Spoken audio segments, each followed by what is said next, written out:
what's going on, you guys? Gage Peart here, and you're probably watching this video because you're struggling to overcome objections on the phone. Very, very common for agents to deal with and very, very common for agents to overcome. So I want to cover the 4 main objections that you're probably dealing with on the phone. Number 1, I don't remember doing that. You're gonna be hearing that probably from a lot of folks, and how personally I always would try to overcome that to say, hey, I totally understand. I don't even remember what I ate today for breakfast, but my job is simply just to verify the information that you put on this request, get this information out to you as far as what you're eligible for, and what you do with that information is completely up to you. So it looks like I got you down at XYZ. So it's one of those things where you acknowledge, you move on, ask a question.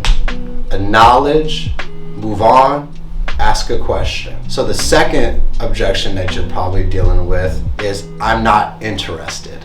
The famous phrase, I'm not interested. And how I would combat that is, I'm not interested either. I just got to do my job as you submitted this request for coverage. And it looks like here I got your address down as this, or you put down your favorite hobby as this, or you listed your date of birth as this. Once again, acknowledge, move on, ask a question. You're gonna get plenty of people to tell you that they're not interested. It is absolutely a smoke screen to see how you are gonna combat. How are you gonna react? If you don't even allow it to phase you, they won't even notice that you acknowledged, moved on, and asked another question. You may still get hung up with, but I promise you it's all about reaction and quick reaction. How quick can you respond and keep moving on? Because this is the thing. The longer I can keep someone on the phone, the longer I have a higher chance of setting the appointment or giving a presentation. So it's going to be super important for you to be quick on your feet and to understand that I'm not interested is truthfully a smokescreen, because you got to understand the demographic of people that we're dealing with. Dealing with the people who fill out requests online, fill out forms in the mail, or raise their hand and say, yeah, I'm interested in getting a quote. So those same type of people probably not only are filling out forms for life insurance, they're probably filling out forms to win a hot tub, to win a cruise, do this survey to get a $50 gift card. Those are the same type of people that we're dealing with. Because I don't know about you, but I don't fill things out online typically when I'm not absolutely interested in learning more or getting more information on it. But the demographic of people that we're dealing with are typically people who are online, surfing the web, getting targeted with advertisements and clicking because they're bored at home, and a lot of times they have nothing else better to be doing. Don't allow the I'm not interested to mess with your mental brain here, because it's really just a smokescreen to see how you're gonna handle it. Now the third objection that you'll probably get is, I've already got that taken care of.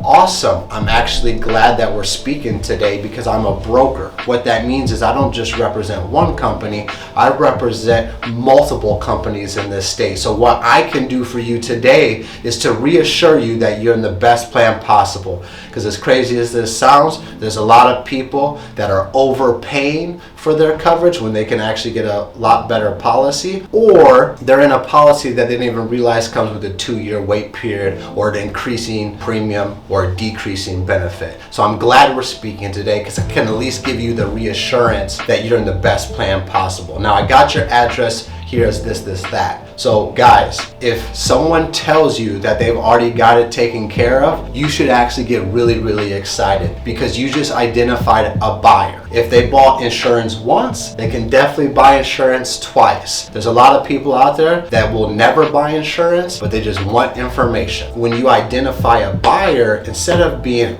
he already got that taken care of, or he's already in the best spot, I'm telling you guys, most people submit these requests or fill out forms knowing they have that insurance policy, but they're wanting another policy to serve another purpose. So don't get defeated or upset when someone tells you that they've already got it taken care of. You should actually get really, really excited, because you've already identified a buyer. Now you just got to really understand their situation. And that's why I say I'm glad we're actually speaking today, because I'm a broker and I can at least reassure you that you're in the best position possible, or I can at least make sure that you're not overpaying for your coverage, or you're not in the best policy you can actually get qualified for. Because I'm going to tell you this right now, guys, just from experience, there's plenty of people who are in 2-year wait policies that don't need to be in 2-year wait policies. There's plenty of people who think they have one amount of coverage, but they actually have a less amount of coverage. A lot of people are very unknowledgeable when it comes to insurance, and we have to act as the professional to be able to help them make the right decision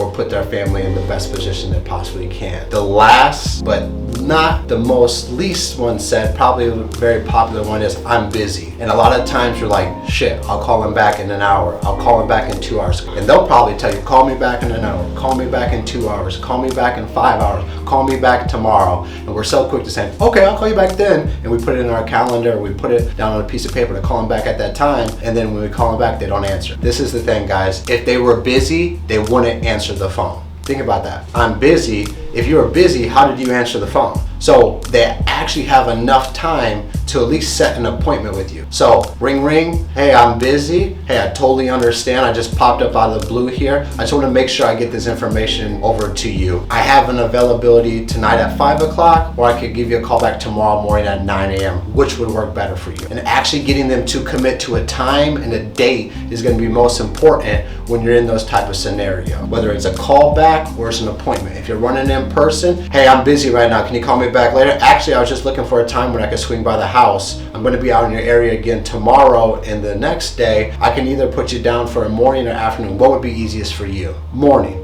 afternoon, whatever they may say. Now you're trying to get a quick set. I was always a fan of quick sets because it gave me at least an opportunity to go out and see somebody. Whether they were there or not, at least gave me the ability to try to show up. And this is what's killer, you guys. When people tell you that they're commit to a time or to come on over to their house, whether even if it was a quick set, when they say they're busy and you're just trying to get an appointment on the book, I'm telling you guys right now, when you disappoint somebody, specifically a stranger, they show sympathy for you. So you may go out to the house that day and they don't show up, but now when you call them back or get them back on the phone, or you show back up at their house because now they've given you the open invite to come to their house, the first thing they're going to probably say to you is, I'm sorry, or oh man, I apologize about missing out. And now all of a sudden their level of uncomfort is already lowered down because they are apologetic to you and they feel bad that you came by their house, or they feel bad that they didn't show up to the time that they gave to you. So just remember, you guys, when you're dealing with these 4 objections, you may hear them in 2 or 3 different ways, but I promise you, once you get good at steamrolling these objections on the phone, you're going to start steamrolling more sales